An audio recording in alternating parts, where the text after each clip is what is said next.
had a Les Paul, and it was a Black Beauty, when I was in the Herd, probably in late '67, something like that.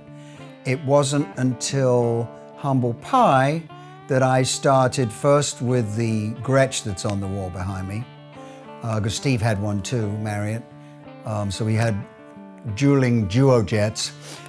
And then I went to the SG and started to really love that. That was the first time I played real humbuckers. Just before we hit San Francisco to play the Fillmore West with Humble Pie, I had part exchanged the SG for a 335. Every time I played a note, it fed back, you know, like badly, not goodly, not goodly feedback.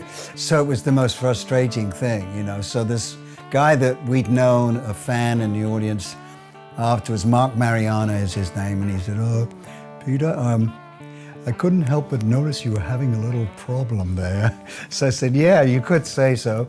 And he said, "I've got this Les Paul that I just got refinished, came back from Gibson."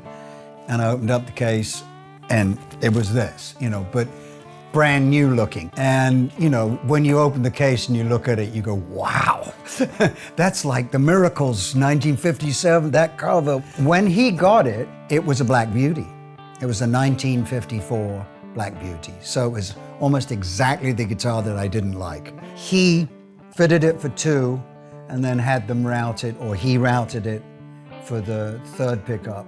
Meanwhile, he'd hand-shaved the neck and the body. It's thinner than most Les Pauls because he overdid it with the sanding.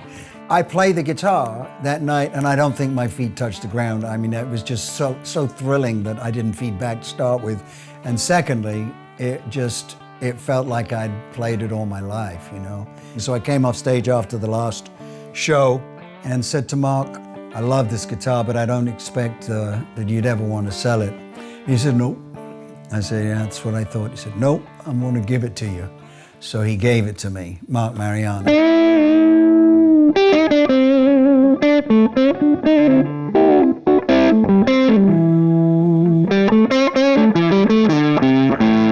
So we're playing now in South America in 1980, and we'd played Argentina, and then we played Venezuela. The next place to go is Panama. So we flew, for the first time without the gear, we flew to Panama for a day off to wait for the gear to play the following day.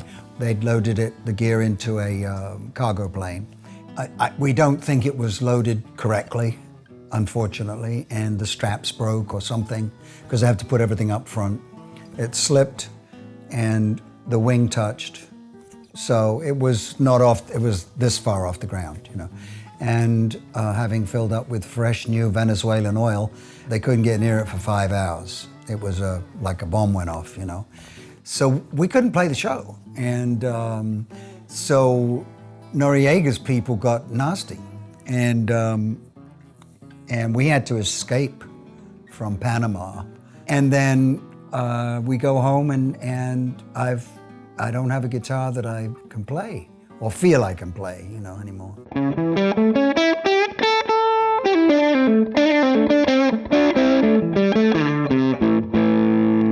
We were just about to start the Comes Alive 35 tour.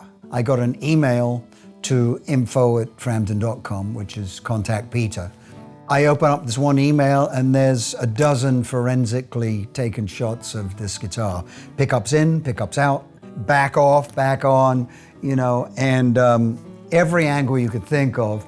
And I just screamed, and I couldn't believe it, you know. It was just, it's surreal, you know, that it exists. And what had happened was the tail had broken off the plane. So when the gear slipped, then the tail obviously hit, broke off, and the guitars ended up in the back.